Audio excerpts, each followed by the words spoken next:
What's up, collectors? Welcome back to Films by Color. I have my lovely wife Grace with me today because it's February and our favorite type of date night is watching a great movie together. That's usually what we do. Well, that's most of the time.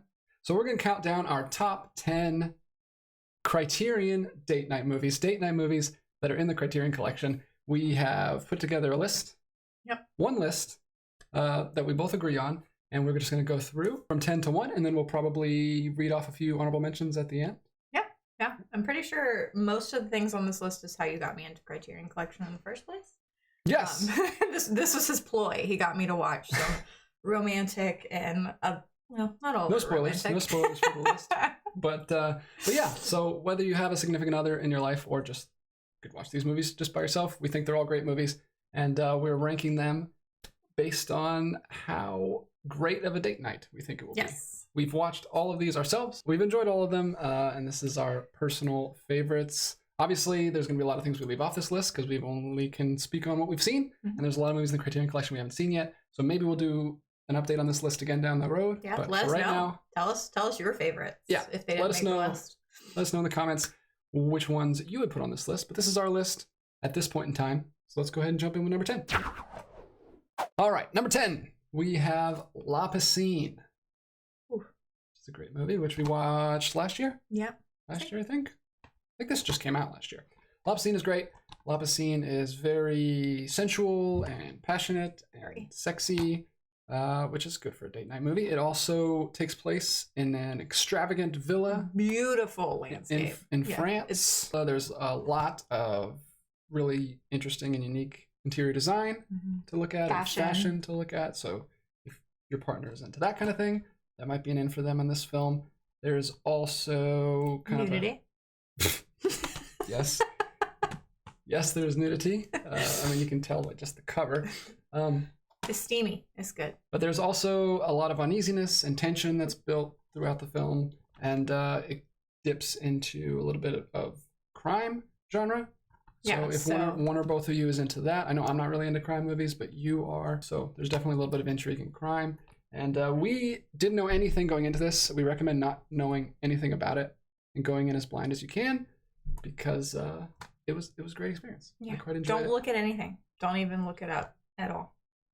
Well, you don't even want to give them the plot? Okay. I'll give you the basic plot without spoilers.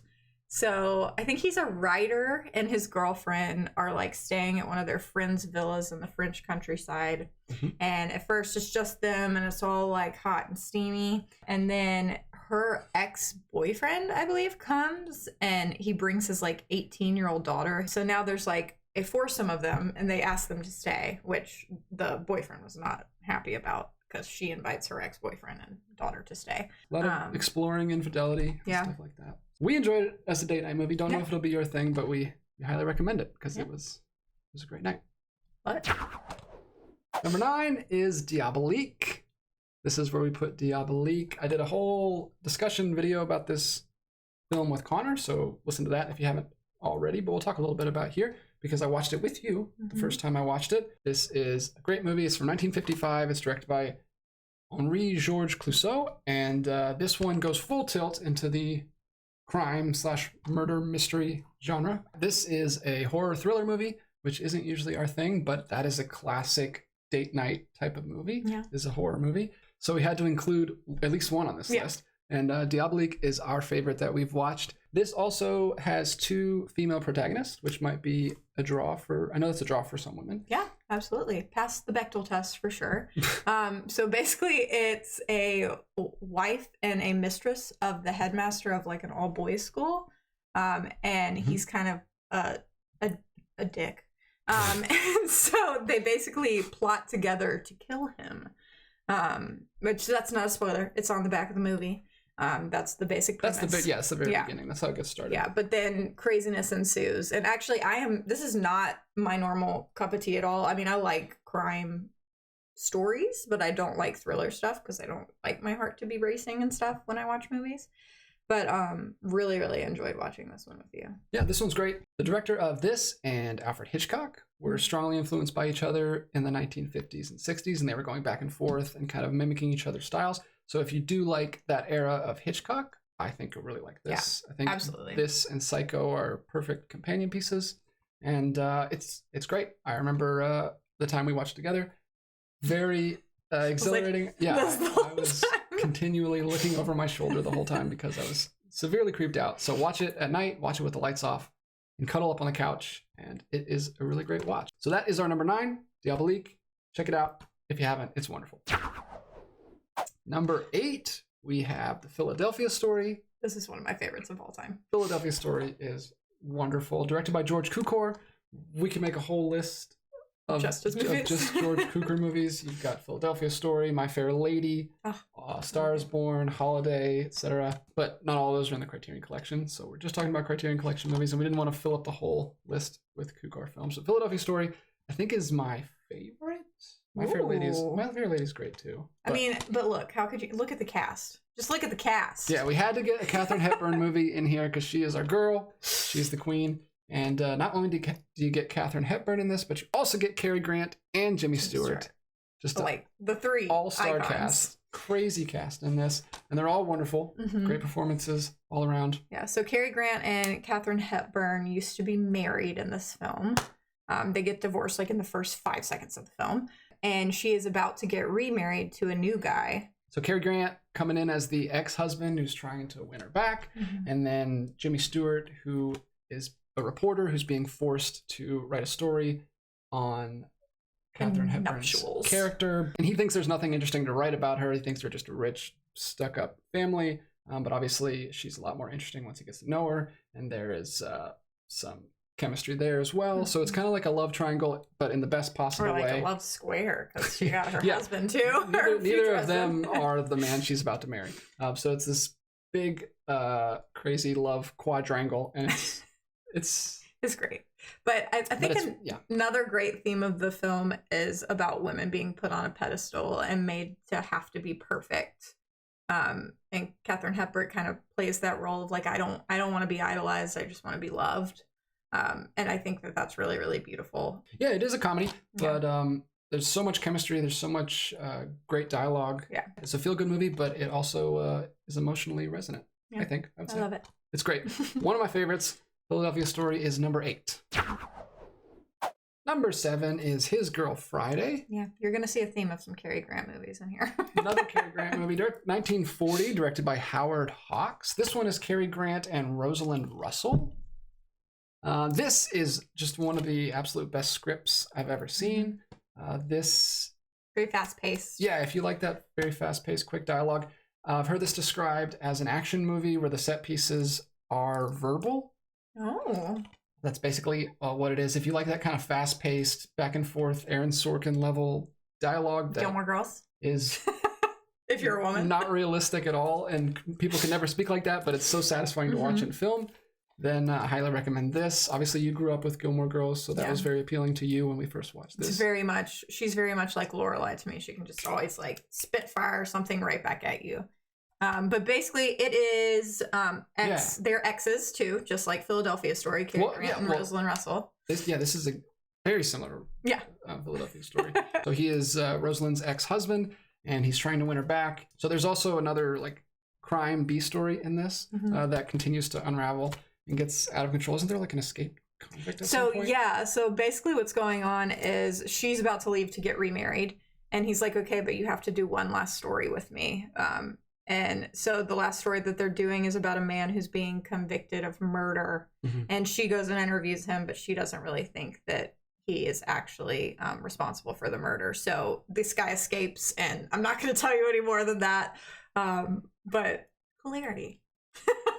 Yeah. A little bit of screwball. Funny. No, very dry though. Yeah. Much more dry, sarcastic kind of humor than some other screwball comedies. But it also, I will say, if you don't like flowery, lovey-dovey, romantic dialogue, then you will like this, because this is basically about two people who just like verbally assault each other with insults, and that's how they show their affection, which is very much like the family I grew up in. So that really resonated with me. So guys, if you're not interested in like a traditional rom-com, or girls, I don't know, if we make some generalizations in this video, don't be offended. Just we're trying to explain these in a way that you could explain it to your partner so that they'll watch it with you. So that's His Girl Friday.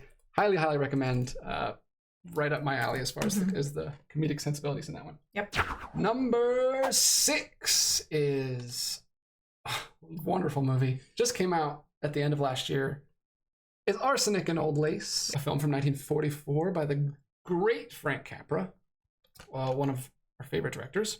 So there he is, Cary Grant. This one also stars Priscilla Lane, but she is quickly shuffled out because this one really pushes the romance to the background and really brings the crime story to the forefront.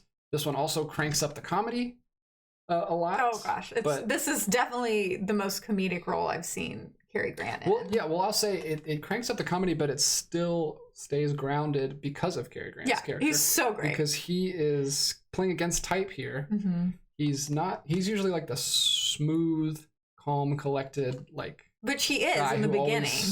Knows what's going on, but in this one, he's in way over his head. Yeah. And he gets wrapped up in this crime investigation that involves his family. And trying not to give away too much here. It's actually based on a play by Joseph Kesselring. And he wrote it based on the real life story of Amy Archer Gilligan, who... But don't look that up. Yeah, don't look it up. But if you're a true crime fan and you know her name... But it's just so fun to watch this keep unraveling and getting more and more complicated, and Cary Grant just becoming more and more unhinged. Descent into madness, for sure. It's very fun to see him play this kind of role. It's also got a very fun appearance by Peter Lorre as this kind of sniveling plastic surgeon / that was a pretty good impression. Igor character. He's basically Igor in this film to the main villain. He's not the main villain, but he is kind of like the right-hand man.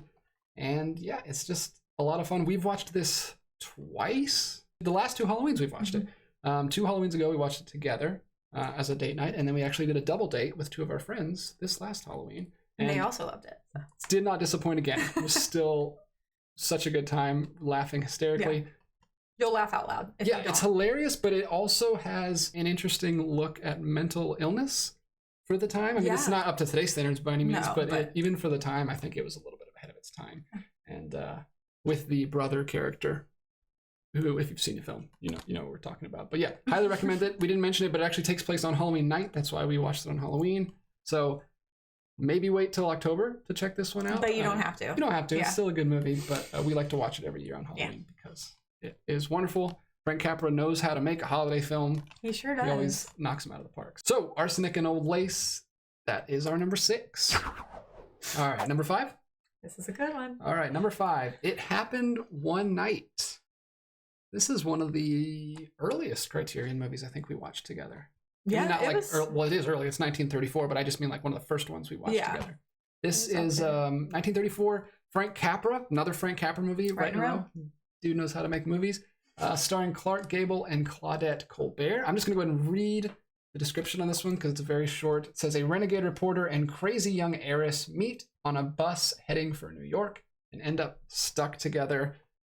The premise might not be that enticing to you, but it is all in the execution on this one. This one is executed perfectly by Mr. Frank Capra, and this is kind of like a milestone film because I think this is technically considered the first rom-com. Yeah, it sets up all the tropes. It sets up all the rom-com tropes, but not only does it set them up, it also does them way better than any other movie I've seen. Like, when we first started dating, you made me watch a lot of rom-com movies. Yeah. And because you hadn't seen like any of them. Yeah, because I had seen like virtually none, and I didn't like very many of them. But this one I like a lot. This does all the tropes so well. The big misunderstanding in the third act that happens is actually believable and realistic in this. Yeah, and it's not frustrating. It doesn't make one or both of the characters super unlikable. It doesn't make me question why I should be rooting for them. It just works. I think everything about this works. I like this a lot. I was very surprised by how much I like this because I had heard it was like the first rom-com before we watched it. But yeah, I think it was great. Yeah. What do you think? And if you've ever seen the shot of the girl catching a taxi by like pulling up her skirt, that's from this movie. That's like the most iconic scene that ever, like I knew that scene, but I didn't even know what it was from. Well, yeah, it's parodied a million times. Yeah, 1934. It was great. It Happened One Night. Highly recommend it. Even if you're not into rom-coms, this might give you more of an appreciation Yeah, the genre, I think it 'cause definitely will. It did for me, for sure. And Frank Capra. But now you is the have a man. higher standard, so you won't watch bad rom-coms with me anymore. We'll see. But yeah, that is our number 5, right down the middle. Had to have that on here. It's the first rom-com, had to be on the list. All right, for number 4, we have kind of a double feature. We have a Pedro Almodovar double feature because we both agreed that one of his films had to be on the list, but we couldn't agree on which one. So we're going to talk about 2 different ones. So 2 for the price of 1. Mine is Women on the Verge of a Nervous Breakdown from 1988, obviously directed by Pedro Almodovar, starring Carmen Maura and Antonio Banderas. Carmen Maura's character, whose name is Pepe. Mm-hmm.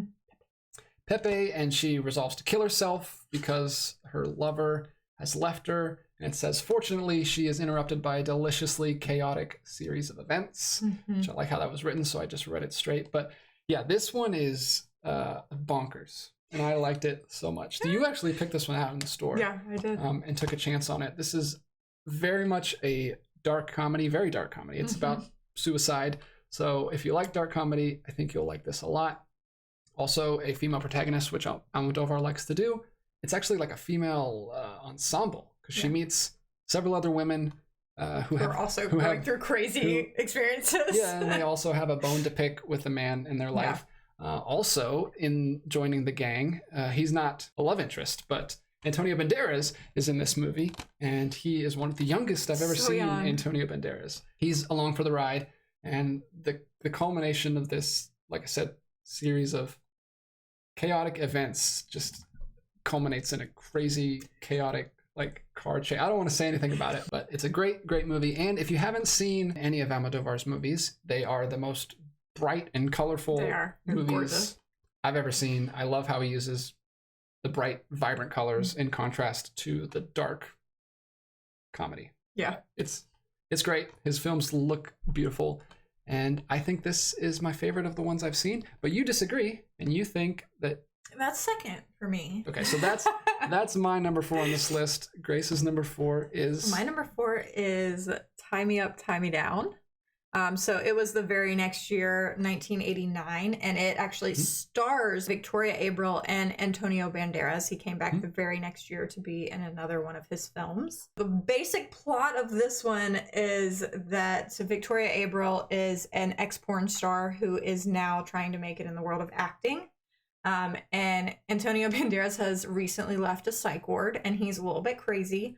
And he decides he's going to kidnap her and make her fall in love with him. He's obsessed with her already. Yeah, he's obsessed with her. He used to watch all her porn movies and all that back then. So he kidnaps her to try to get her to fall in love with him. And I'm not going to tell you much else, but it's very, very dark. But there are like these moments when you're like, this subject matter is so dark. And then he just says something so ridiculously stupid and funny that it just makes you cackle so loud. I can't even bring up a scenario. You're just going to have to watch it and see what I mean. No, it's hilarious. We were dying the whole way through. It's very much a black comedy. Very satirical. Please know that. Yeah, no, it's a great satire about Stockholm syndrome. Yeah, and the whole Beauty and the Beast effect. But I don't know. I think it walks a great line between still being sensual and sexy, but also, like I said, being satirical about it. Yeah. So I don't know. I think it was a perfect balance. I think we both had a great experience with it. I would definitely watch this one first. Would you agree with that? I would say, yeah. You have to kind of, I think that helps you understand his comedic sense so that when you go to watch Tie Me Up, Tie Me Down, you really do appreciate that satire and the comedy. Yeah, you understand his style a little bit better. I think start with this one. And they're both in the Criterion Collection. Yeah. So, and both beautiful and colorful. They look exactly like the Same covers. Goes for this too. Like, they're both saturated. Very colorful. Yeah. So that is our Pedro Almodovar double feature, Women on the Verge and Tie Me Up, Tie Me Down. We recommend both of them. All right, we're in top 3 territory. These all had to be on the list. Like from the very first moment we started talking about doing this list, these 3 I think were top 3 from the beginning. The first one, or number 3 here, is Before Sunrise. Don't think we need to talk too much about these. I think this is one of the first things people get into when they get into the Criterion Collection. We're specifically talking about Before Sunrise, which is the first film in the trilogy, 1995, directed by Richard Linklater, starring Ethan Hawke and Julie Delpy. So if you don't know what Before Sunrise is about, it's literally just two people meet on a train in France, immediately start a conversation, and then they just continue to have that conversation for the next 90 minutes, basically. This is literally a date night movie, so it had to be on our top 10 list of date night movies. It's literally just them, like I said, having one long conversation, walking around beautiful France, and just getting to know each other, getting to know as much about each other as they can, and a little bit about themselves. And it's hard to explain if you haven't seen it, and it might sound kind of boring. If you need a lot of plot in your movies, this might not be for you. Might not be for you, but we were just transfixed the entire time. Both the dialogue and the performances are very, very realistic. So it feels like you're just watching two people actually get to know each other. Yeah. And it reminded me so much of so many of the dates we had early on when we first started dating a long time ago. Yeah. We won't talk about how long ago that was. But it's wonderful, and it's intoxicating, and you just can't take your eyes off the screen. The chemistry is just so good. And you can truly like feel the romance. I don't know if it's Paris or like their chemistry in the movie or what it is, but like you can feel like the infatuation, like when you're falling in love with someone and you have that just like deep infatuation and you're like hanging on to every last word that they say. And I just really enjoyed that about the film because it made me like go back to that time, like you said, of like being in love and falling. That's why I think this is such a perfect date night movie, is because after you watch them exploring all of these different topics of conversation for an hour and a half, it really spurs on a lot of conversations with your partner. Yeah. Or significant other, or whoever you're watching it with. I know we talked for a long time after we watched this the first time. We've still only seen it once, but it was a great night, and we had a lot of great conversations after it. And I highly recommend the experience for anyone who hasn't seen it yet. Before Sunrise. Beautiful. Wonderful. That is our number 3, and of course, it comes in the beautiful Before Trilogy box set that Criterion puts out. Number 2, another beautiful digipack from Criterion. This is 2001's Y Tu Mamá También, directed by Alfonso Cuarón, starring the wonderful, lovely Maribel Verdú. Great. Have a girl crush for sure. She is amazing. You might know her from Pan's Labyrinth, but she is also in this. She did this first. And she's also joined by Gael Garcia Bernal and Diego Luna. They are, I'm going to go ahead and just read the description of this one because I think it's written really well on Letterboxd. Life has its way of teaching. In Mexico, 2 teenage boys and an attractive older woman embark on a road trip and learn a thing or two about life, friendship, sex, and each other. So it is a road trip movie. It's also a comedy, but this one, it hits hard. It kind of gets you to lower your guard because it starts out as just like a road trip comedy, but then it hits you hard later in the movie with life and death and love and everything else. I don't know. It's a combo, man. It's like charmy, horny, heartbreaking. I mean, Alfonso Cuarón really squished it all in there. Yeah, it's great. I remember this night specifically, we watched this together after we put the kids down, and we had an incredible night afterwards. We just went out in the backyard and talked for like 2 more hours. Yeah, like 2 more hours about death and faith and religion and our upbringing and raising our children and all kinds of stuff. It was one of the best conversations we've ever had, and all because of this movie. This movie is how it started, and we just like looked down at our phones and realized it was past midnight. And Which we never do. We had to go back to sleep because our kids are going to get up at 7. But highly recommend you watch this movie with your significant other if you have one, because it's a great movie for anyone, obviously. But I think specifically if you have someone in your life that you have to tackle all of these big issues with, then it's a great way to get those conversations started. It's kind of, I was going to say this is also a very sexy movie, but it's kind of is. Obviously, Maribel is very sexy throughout, but the other 2 main characters are teenage boys. They're just like horny teenagers. And they're just losers, and they don't know what they're doing. But it's beautiful because it's kind of like a coming of age story, and she's teaching them like how to actually love. Like it's not just about sex, and it's not just about like the one interaction. Like it's about how you treat people and how you live your entire life. And it's very much a movie about adolescence and growing up, experiencing life for other reasons. And yeah, I think it's the perfect movie to watch with your significant other.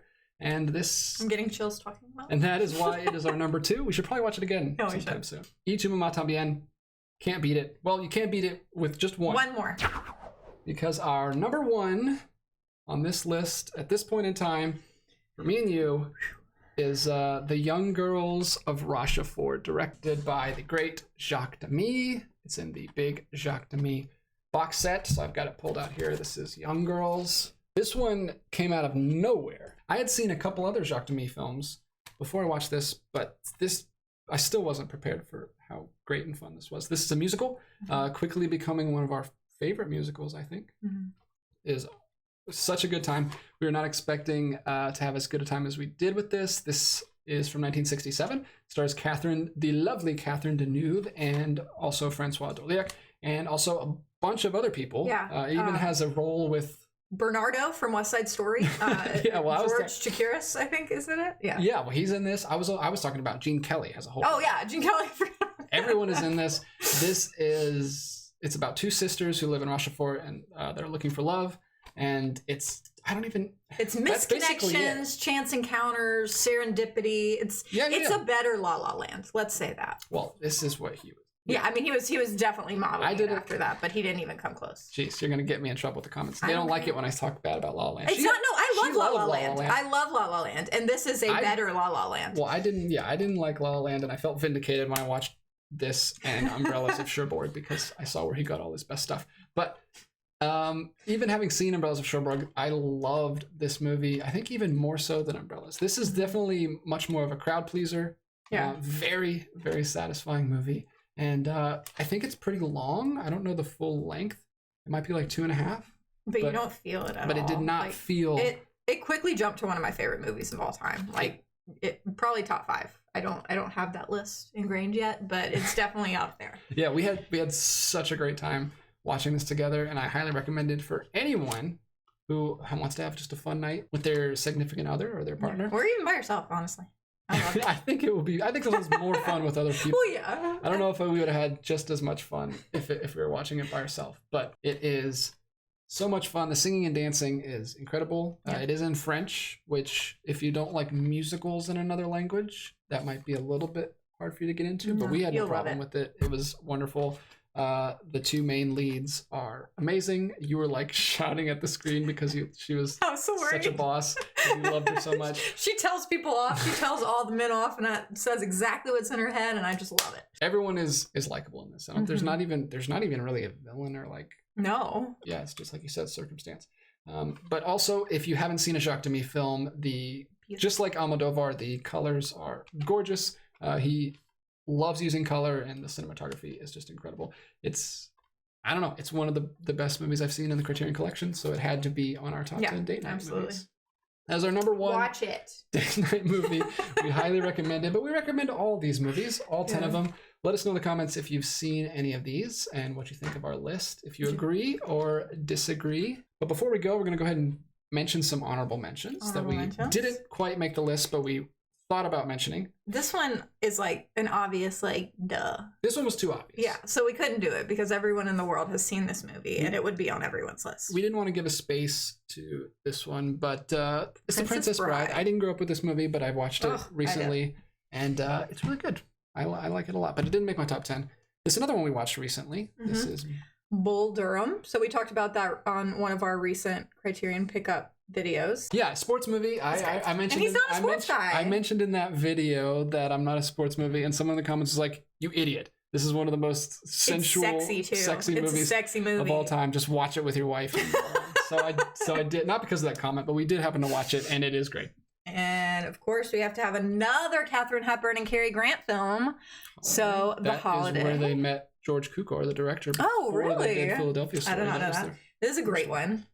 Holiday is great. I think we watched it on New Year's Eve, like a couple years ago. Is this one I watched? Yeah, and it's really good. I won't say too much. It just missed the list because we had too many similar films. Yep. And then this one isn't as much romantic as it is just like a fun date night to watch something. This is in the vein of something like Arsenic and Old Lace. Yeah, just a really funny comedy that you'll have a great night. Le Cage aux Folles. which means the cage of crazy women. Yes, there's a. So this is what the Birdcage is based on. If you've seen the Birdcage with Robin Williams, that is the original French film, and it is also hilarious. Yeah. And we watched that recently too, and it was really fun. Yeah, time. it's actually pretty much like the Birdcage. We found out is pretty much a shot-for-shot remake of this. It's so similar. But for some reason, it's still like normally when I watch movies like that, it like makes me mad, and I'm like, oh, it was just the same movie. But it's still like so original somehow and well acted and great that they like both stand alone to me. So incredible score also. Yeah, I've been listening to the score of that since we watched it. It. Yes, and I love it a lot. Yeah. So yes, those are some honorable mentions. Let us know in the comments what you think of our list, and let us know if you agree, and of course, like I said, make recommendations for more films because we always like learning about new films that we can watch together. Yeah, we need recs. Give them to us. Yeah. So thank you so much for watching. That is our video on the top 10 Criterion date night movies. We hope you enjoyed it, and we will see you again very soon for another video. Bye, guys.